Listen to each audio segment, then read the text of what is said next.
शाखा पर इस प्रार्थना और सूक्त यानी सुभाषित के बाद जब तीसरी कोई बात कहूँ इसके पहले यह कि सूक्त के अंतर्गत कोई संस्कृत का श्लोक हो यही आवश्यक नहीं, हिंदी की कोई सुंदर कविता हो सकती, कोई बोधवाक्य हो सकता, कोई छोटा अमृत वचन हो सकता, क्योंकि सामान्यतः यह सुभाषित कहने की परंपरा शाखा पर जब संख्या संग्रहित कर ली जाती, वो जोड़ी जाती और मुख्य शिक्षक तक लाई जाती, इसी बीच थोड़ा समय बचता है, वहाँ पंक्तियाँ खड़ी होती हैं, स्वयंसेवक अपने स्थान पर ध्वजाभिमुख होकर दक्ष में खड़े होते हैं। ऐसे में वह संख्या जब तक पढ़कर और मुख्य शिक्षक तक प्राप्त हो, अधिकारी को दे, इसके बीच की जो समयावधि है उसको पूरा करने में ये सुभाषित कहने, उसका अर्थ हृदयंगम कराने में बड़ी सुविधा होती। यह समय इसी बात के लिए उपयुक्त होता। लेकिन ऐसा नहीं, ऐसी कोई बाध्यता नहीं है कि केवल इसी समय सुभाषित कहा जाए। शाखा में चर्चा के समय जब बैठे हों, बौद्धिक विचार विमर्श के समय भी यदि सुभाषित को कंठाग्र कराना हुआ या उसके भावार्थ को बताना हुआ या उसकी प्रेरणा आपस में चर्चा करनी हुई, तो सुभाषित को भी चर्चा के अंतर्गत उस प्रसंग में लिया जा सकता है। अगली मैं चर्चा करूं, मैंने अभी तक संघ प्रार्थना जो तंत्र का जो मंत्र है, शाखा का संगठन का जो दर्शन है उसकी चर्चा किया। मैं उसके बाद गीतों की चर्चा किया। गीत उसकी कई श्रेणियाँ होती। सामान्यतः ऐसा गीत किसी के बौद्धिक विचार बिंदु के पूर्व जो एकल गीत होता, जिसको बौद्धिक गीत, एकल गीत, जिसको दोहराया नहीं जाता, यह एकल गीत हुआ। सामान्यतः यह भी गीत ही है, लेकिन किसी एक बात, एक भाव, एक प्रेरणा को लेकर वह गीत होता और उससे अगर किसी बौद्धिक के पहले ऐसा ही एक गीत रखा जाता कि उसकी भावभूमि उसी गीत से मिलती और आगे और उस पर चर्चा होती। फिर एक अगला गीत का प्रकार है गढ़ गीत। सामान्यतः यह गीत शाखा पर दोहराया जाता है। यह गढ़ गीत हुआ। किसी भी कार्यक्रम, किसी भी बैठक, किसी भी एकत्रीकरण, इसके पहले ये गीत दोहराया जाता है। कोई एक अग्रेसर आधी पंक्ति अच्छे स्वर में बोलता, बाकी लोग उसको दोहराते हैं। इसी प्रकार गीत की एक श्रेणी होती संचरण गीत। संचरण गीत को सामान्यतया कदम ताल के रिदम, ठोके, कहरवा, खेमटा, दादरा की ये ठोके पर उस गीत को रचा जाता, तो उस गीत पर हम संचरण कर सकते हैं। एक दो एक दो, ये जो संचरण का रिदम है, उस रिदम में 15-16 तक ही जाता, तो इस रिदम पर वो गीत आधारित होता, तो इसलिए वह गढ़ गीत हुआ। जैसे यूँ कहें, पुकारता तुम्हें वतन, बांध शीस से कफन, उठो जवान देश के, उठो गुमान देश के, एक दो एक दो। यह एक दो एक दो ये रिदम पर गीत है, इसलिए संचरण गीत हुआ। तो 3 श्रेणियाँ बताया, एकल गीत या बौद्धिक गीत, गढ़ गीत और संचरण गीत। यह गीत हुआ। गीत के बाद मैंने सुभाषित की चर्चा किया। हिंदी की के श्लोक हो सकते या कोई कविता हो सकती। जैसे कविता में कहें तो एक कविता आती रामधारी सिंह दिनकर की, आंधियाँ नहीं जिसमें उमंग भरती हैं, छातियाँ जहाँ संगीनों से डरती हैं, शोणित के बदले जहाँ अश्रु बहता है, वह देश कभी स्वाधीन नहीं रहता है। 4 लाइन की कहने कोई कविता है, बहुत प्रेरणा मिलती है। तो सामान्यतः ऐसे वीर रस के कवियों की यानी लंबी श्रृंखला है। गोपाल सिंह नेपाली, रामधारी सिंह दिनकर, ऐसे सोहनलाल द्विवेदी, द्वारिका प्रसाद माहेश्वरी, ऐसे मैत्री शरण गुप्त, ये नाना ऐसे असंख्य कवियों की श्रेणियाँ हैं जिनकी कविताओं के अंशों को इस सुभाषित के रूप में लिया जा सकता है। इसी प्रकार यदि हम चर्चा करें तो विवेकानंद हैं, अरविंद हैं, या ऐसे महापुरुषों की जो एक पंक्तियाँ हैं, वो पंक्तियाँ भी बड़ी प्रेरणा दे जाती।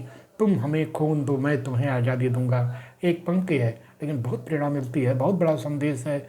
ऐसे महापुरुषों के प्रेरक कथन, ऐसे बोध वाक्य, यह भी इसके अंतर्गत लिए जा सकते हैं। सामान्यतः अमृत वचन तो बौद्धिक के पहले ये कहा जाने वाला एक आवश्यक अनिवार्य अंग है, लेकिन उसको भी हम पहले भी कहीं संस्थान पर भी उसकी चर्चा कर सकते हैं।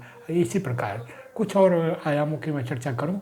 समाचार समीक्षा, सद्य घटे तत्कालिक समसामयिक समाचारों पर बैठकर उसके हर पहलू की चर्चा, ये समाचार समीक्षा का विषय। सामान्यतया ऐसे रोज़मर्रा की अमुक को का 1000 रुपया छीना, ये कोई समाचार नहीं है। देश हित, राष्ट्र हित, समाज हित, किसी भावना, समुदाय, इसको पुष्ट करने वाले ऐसे समाचार जो एक आवश्यक हो, जिन पर चर्चा करना, उसी की चर्चा समीक्षा होती है। अखबार के हर लूट मार, लूट खसोट, इस सब की कोई चर्चा संघ स्थान पर नहीं होती। सामान्यतः ऐसे समाचार जो देश राष्ट्र को समुन्नत करते, पुष्ट करते, जिनका राष्ट्रीय दृष्टि से, अंतर्राष्ट्रीय दृष्टि से, सामुदायिक दृष्टि से, मानवता की दृष्टि से महत्व हो सकता है, ऐसे समाचारों को चुना जाता है।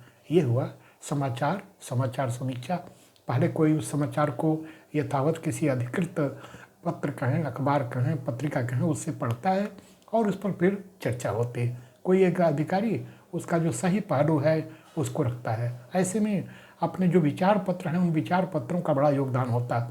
पांचजन्य, ऑर्गेनाइजर, राष्ट्र धर्म, ऐसे कुछ अन्य भी समाचार पत्र, पत्र पत्रिकाएं हैं जिनको कि आधार रूप में लिया जा सकता है। इसका समाचार छना हुआ जो वास्तव में सही पक्ष है उसको रखा जाता, अन्यथा तो समाचारों के ऐसे अनेक रूप दिखाई पड़ते कि लोग दिग्भ्रमित हों। इस विषय की चर्चा फिर कभी। तो ये समाचार समीक्षा। समाचार समीक्षा के बाद छोटी कहानी, इसको कहेंगे लघु कथा। इन लघु कथाओं का जितना महत्व है उतना ही महत्व बड़ी कहानियों का है। तो बड़ी कहानी जो एक आधा घंटा तक चल सकती, ऐसी बड़ी कहानियाँ एक भावातिरेक, भावों का उच्छ्वास, कहीं करुणा, कहीं भक्ति, कहीं वीरता, ऐसा हर भाव उसमें प्रकट होता, अनेक रस प्रकट होते, इसमें स्वयंसेवक उसके साथ चढ़ते उतराते, ऐसे एक बड़ी कहानियों का महत्व है।